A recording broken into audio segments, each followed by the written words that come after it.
Friends, ಎಲ್ಲರಿಗೂ ನಮಸ್ತೆ. Welcome to tarot world by Veena.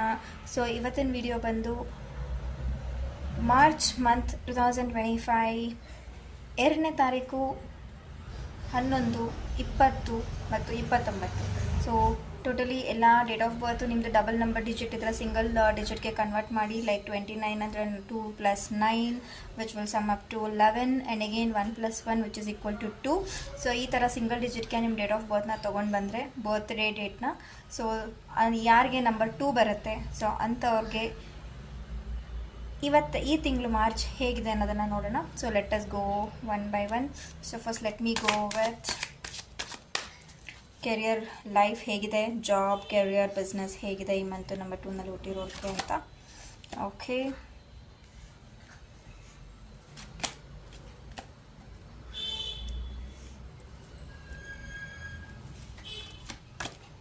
So first let me pull all the cards and then give the reading. So let me pull one more additional card. Okay,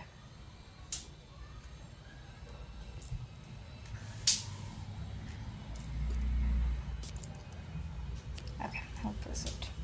Good. Now and coming to finances.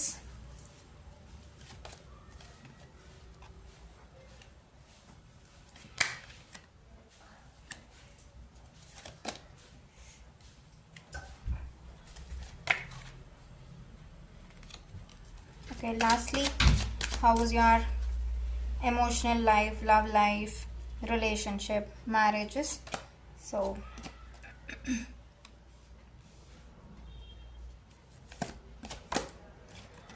okay,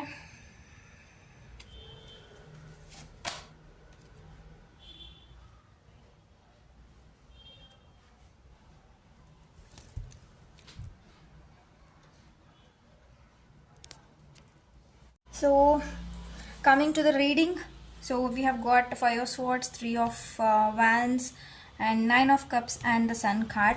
So ಈ ಮಂತಲ್ಲಿ ನಿಮ್ಮ office ಇರ್ಬೋದು, ನಿಮ್ಮ shop, business ಏನು ಬೇಕಾದರೂ ಇರ್ಬೋದು. So ಆ ವಿಚಾರದಲ್ಲಿ ನೀವೇನಾದರೂ ಅಗ್ರಿಮೆಂಟ್ನ ಸೈನ್ ಮಾಡ್ತಾ ಇದ್ರೆ, ಕಾಂಟ್ರಾಕ್ಟ್ಸ್ನ ಮಾಡ್ತಾ ಇದ್ರೆ ಸ್ವಲ್ಪ ಹುಷಾರಾಗಿ ನೋಡಿಕೊಂಡು ಎಕ್ಸಿಕ್ಯೂಟ್ ಮಾಡಿ ಅಂತ ಹೇಳ್ತೀನಿ. ಆ್ಯಂಡ್ ಜೊತೆಗೆ ತುಂಬಾ ಕಾಂಪಿಟೇಟಿವ್ ಮಂತ್ ಅಂತಲೇ ಹೇಳ್ಬೋದು, but nothing to worry, you will be like saved at the end of the month. And ಯಾರ್ಯಾರು ರೀಲೊಕೇಶನ್, ನಿಮ್ಮ ಶಾಪ್ ಚೇಂಜ್ ಅಥವಾ ಟ್ರಾವೆಲ್, ನಿಮ್ಮ ಬಿಸ್ನೆಸ್ನ ಎಕ್ಸ್ಪ್ಯಾಂಡ್ ಮಾಡಬೇಕು, ನೀವಿನ್ನೂ ಅಡಿಷ್ನಲ್ ಥಿಂಗ್ಸ್ನ ಇನ್ವಾಲ್ವ್ ಮಾಡಬೇಕು, ಇನ್ನೂ ಬೇರೆ ಏನಾದರೂ ಹೊಸದಾಗಿ ಮಾಡಬೇಕು ಅನ್ನೋರಿಗೆ ಖಂಡಿತ ಇಟ್ಸ್ ಅ ಗುಡ್ ಮಂತ್ ಅಂತಲೇ ಹೇಳ್ಬೋದು. ಸೊ ತುಂಬಾ ಖುಷಿಯಾಗಿರ್ತಕ್ಕಂಥ ಮಂತ್. ಕೆರಿಯರ್ ವೈಸಲ್ಲಿ ನಿಮಗೇನು ಅಷ್ಟೊಂದು ಅಪ್ಸ್ ಆ್ಯಂಡ್ ಡೌನ್ಸ್ ಇರಲ್ಲ, ಬಟ್ ಜನಗಳಿಂದ ಸ್ವಲ್ಪ ಹುಷಾರಾಗಿರಿ. ಆ್ಯಂಡ್ ನಿಮ್ಮವರೇ ನಿಮಗೆ ಮೋಸ ಮಾಡ್ಬೋದು, ಎಸ್ಪೆಷಲಿ ಕಾಂಟ್ರಾಕ್ಟ್ ವಿಚಾರದಲ್ಲಿ. ಆ್ಯಂಡ್ ಓವರಾಲ್ ಮಂತ್ ನಿಮಗೆ ಸಕ್ಸಸ್ ಖಂಡಿತ ಇದೆ. ಸ್ವಲ್ಪ ಪ್ರೆಷರ್ಫುಲ್ ಆಗಿರುತ್ತೆ, ಬಟ್ ಹಾಗಂತ ಲೈಕ್ ಕೆಲಸಗಳು ಜಾಸ್ತಿ ಇರ್ಬೋದು, but not too much. Overall you will be like happy. 9 of cups ಬಂದಿರೋದ್ರಿಂದ you will be very much satisfied with the month in respect with career. So it is going to be a very good month. So ಯಾರ್ಯಾರು expand ಮಾಡಬೇಕು ನಿಮ್ಮ ಬಿಸ್ನೆಸ್ನ next ಲೆವೆಲ್ಗೆ ಅಂತಂದರೆ ಖಂಡಿತ successful, but be sure with the agreement, contract and signing of papers. So coming to finances, so ನಿಮಗೆ ಎಲ್ಲಿ ಈ ಮಂತು ತುಂಬಾ ನಿಮಗೆ ಸೇವಿಂಗ್ಸ್ ಎಷ್ಟು ಬರುತ್ತೋ ಅಷ್ಟೇ ಎಕ್ಸ್ಪೆನ್ಸಸ್ ಕೂಡ ಜಾಸ್ತಿ ಇರುತ್ತೆ. ಸ್ವಲ್ಪ ಅನವಶ್ಯಕ ಖರ್ಚುಗಳು ಕೂಡ ಇರುತ್ತೆ. ಸೊ ಎಲ್ಲನೂ ತಾಳ್ಮೆಯಿಂದ ಡಿಸೈಡ್ ಮಾಡಿ. ಎಲ್ಲಾದರೂ ಇನ್ವೆಸ್ಟ್ಮೆಂಟ್ ಮಾಡಬೇಕಂದ್ರೂ ಕೂಡ ಯೋಚನೆ ಮಾಡಿ ಡಿಸೈಡ್ ಮಾಡಿ. ಈ ಮಂತ್ ಬೇಡವೇ ಬೇಡ ಅಂತ ಹೇಳ್ತೀನಿ. Don't invest in anything for this month. Wait for some more time, because ತುಂಬ ವಿಷಯಗಳಿಗೆ ನಿಮಗೆ ಕ್ಲಾರಿಟಿ ಇರೋದಿಲ್ಲ. ಆ್ಯಂಡ್ ನೀವು ಅಂದ್ಕೊಂಡಿರೋದೇ ಒಂದಾಗಿರುತ್ತೆ, ಬಟ್ ಅಲ್ಲಿ ಆಗ್ತಾ ಇರೋದೇ ಇನ್ನೊಂದಾಗುತ್ತೆ. So you have to be very much careful. So parties, events ಅಂಥ ವಿಚಾರಕ್ಕೆ ಸ್ವಲ್ಪ ಸ್ಪೆಂಡ್ ಮಾಡೋವಂಥದ್ದು ಕಾಣಿಸ್ತಾ ಇದೆ. ಜೊತೆಗೆ ಡಿಸಿಷನ್ಸ್, ದುಡ್ಡು ಕೊಡೋದ್ರಲ್ಲಿಯೂ ಕೂಡ ಹುಷಾರಾಗಿರಿ. ಸ್ವಲ್ಪ financially not A great time ಅಂತಲೇ ಹೇಳ್ತೀನಿ, ಬಟ್ ಹಾಗಂತ ದುಡ್ಡೇ ಇರಲ್ವಾ ಅಂತಂದರೆ ನಿಮ್ಮ ರೆಗ್ಯುಲರ್ ಇನ್ಕಮ್ ಏನಿರುತ್ತೆ ಅದಿರುತ್ತೆ, ಬಟ್ ಎಕ್ಸ್ಪೆನ್ಸಸ್ಸು ಕೂಡ ಅದ್ರ ಜೊತೆಗೆ ಜಾಸ್ತಿ ಇರುತ್ತೆ. ಸೊ ಅದ್ರ ಕಡೆ ಸ್ವಲ್ಪ ಜಾಸ್ತಿ ಕಾನ್ಸಂಟ್ರೇಟ್ ಮಾಡಿ. And let us come to your relationship, marriage or happiness, emotional quotient. So I can see a lot of differences of opinion, misunderstandings, fights and everything. And ಸ್ವಲ್ಪ ಕನ್ಫ್ಯೂಸ್ಡ್ ಸ್ಟೇಟಲ್ಲೇ ಇರ್ತೀರಾ, whether is it good or bad ಅನ್ನೋ ಥರ confused ಸ್ಟೇಟಲ್ಲೇ ಇರ್ತೀರಾ. And coming to the comfort zone, ಎಲ್ಲೋ ಒಂದು ಕಡೆ ನಿಮಗೆ ಸ್ವಲ್ಪ ಇರ್ಸು ಮುರ್ಸಾಗಿರ್ತಕ್ಕಂಥ ಮಂತ್ ಅಂತಲೇ ಹೇಳ್ತೀನಿ. You will be going out of your comfort zone. ನಿಮ್ಗೆ ಅದು ಇಷ್ಟನೂ ಆಗ್ತಾ ಇರಲ್ಲ, ಕೆಲವೊಂದು ವಿಷಯಗಳು ನಡೀತಾ ಇರೋವಂಥದ್ದು, ಹಾಗಂತ ಅದನ್ನು ಬಿಟ್ಕೊಡೋಕ್ಕೂ ಆಗ್ತಾ ಇರಲ್ಲ. ಸೊ ಆ ಒಂದು ಪರಿಸ್ಥಿತಿನಲ್ಲಿ ಇದ್ಬಿಡ್ತೀರಾ ಸ್ವಲ್ಪ. ಸೊ ಕೆಲವೊಂದು ವಿಷಯಗಳು ನಿಮ್ಗೆ ಯಾವುದು ನಿಮಗೆ ಇಷ್ಟ ಆಗ್ತಿಲ್ಲ, ನಿಮ್ಮ ಪಾರ್ಟ್ನರ್ ಕಡೆಯಿಂದ ಆಗಲಿ ಅಥವಾ ನಿಮ್ಮ ಫ್ಯಾಮಿಲಿ ವ್ಯವಸ್ಥೆ ಕಡೆಯಿಂದ ಆಗಲಿ, ಏನು ಇಷ್ಟ ಆಗ್ತಿಲ್ವೋ ಅದನ್ನು ಸ್ವಲ್ಪ ಗಿವ್ ಅಪ್ ಮಾಡಿ ನಿಮ್ಮ ಕಂಫರ್ಟ್ ಝೋನಿಂದ ಹೊರಗಡೆ ಬನ್ನಿ ಅಂತ ಹೇಳ್ತೀನಿ. But don't take decision until you have a clarity. So ನಿಮ್ಮ ಮನಸ್ಸಿಗೆ ಏನು ಅನ್ಸುತ್ತೋ ಅದನ್ನೇ ಥಿಂಕ್ ಮಾಡಿ ಡಿಸೈಡ್ ಮಾಡಿ. ಸೊ ಇಲ್ಲ ಅಂತಂದರೆ ಎಮೋಷ್ನಲಿ ನೀವು ತುಂಬಾ ಅನವಶ್ಯಕ ಡಿಫ್ರೆನ್ಸಸ್ ಆಫ್ ಒಪಿನಿಯನ್ ಬರುತ್ತೆ. ಸೊ ನಿಮ್ಮ ಒಪಿನಿಯನ್ನೇ ಹೇಳಕ್ಕೆ ಹೋಗ್ಬೇಡಿ. Take your time, because your self don't have clarity. ನಿಮಗೆ ಎಷ್ಟೊಂದು ವಿಷಯಕ್ಕೆ ಕ್ಲಾರಿಟಿ ಇಲ್ಲ ಅಂತಂದಾಗ ನಾವು ಬೇರೆಯವ್ರಿಗೆ ನಾವು ಏನೂ ಕೂಡ ಹೇಳೋದಕ್ಕೆ ಸಾಧ್ಯ ಇಲ್ಲ. ಸೊ ಕಮಿಟ್ಮೆಂಟ್ ಕೊಡೋದಾಗಿತ್ತು ಅಂತಂದರೆ ಸ್ವಲ್ಪ ಮುಂದೂಡಿ ಅಂತಲೇ ಹೇಳ್ತೀನಿ. Just wait for some more time until you have clear picture about the situation. So don't get into unnecessary arguments. Just give me a second. Let me charge phone. Okay. So coming to the angel guidance for the month, let us see.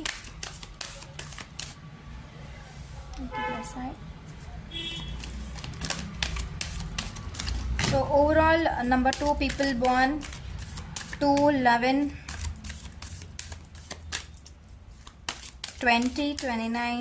What is the angel guidance? What are you getting? So ಎಲ್ಲ ವಿಷಯದಲ್ಲೂ ಕೂಡ so in the near future ಬರ್ತಾ ಇದೆ. So you can see the card. In the near future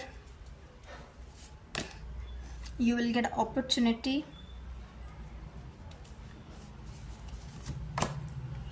ask help from others. One more card. Okay, forgiveness. So listen to your intuition is the bottom of your deck.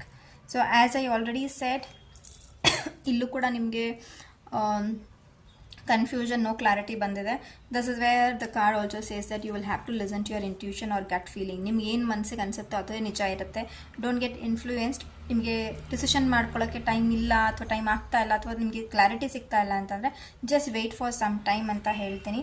So overall angel guidance ತೊಗೊಳಕ್ಕೆ ಹೋದರೆ ತುಂಬ ಜನಕ್ಕೆ ನಿಮ್ಮ ಪಾರ್ಟ್ನರ್ಸಿಂದ ಇರ್ಬೋದು ಅಥವಾ ನಿಮ್ಗೆ ಗೊತ್ತಿರೋರು, ನಿಮ್ಮ ಫ್ರೆಂಡ್ಸ್, ಅವ್ರ ಕಡೆಯಿಂದ ನಿಮಗೆ ತುಂಬಾ ಬೇಜಾರು ಮಾಡಿಸಿರ್ತಾರೆ ಯಾವುದೊಂದು ವಿಚಾರಕ್ಕೆ. ಸೊ ಅದನ್ನು ಫರ್ಗಿವ್ ಮಾಡಿ ಮೂವ್ ಆನ್ ಮಾಡ್ತಾ ಇರಬೇಕು.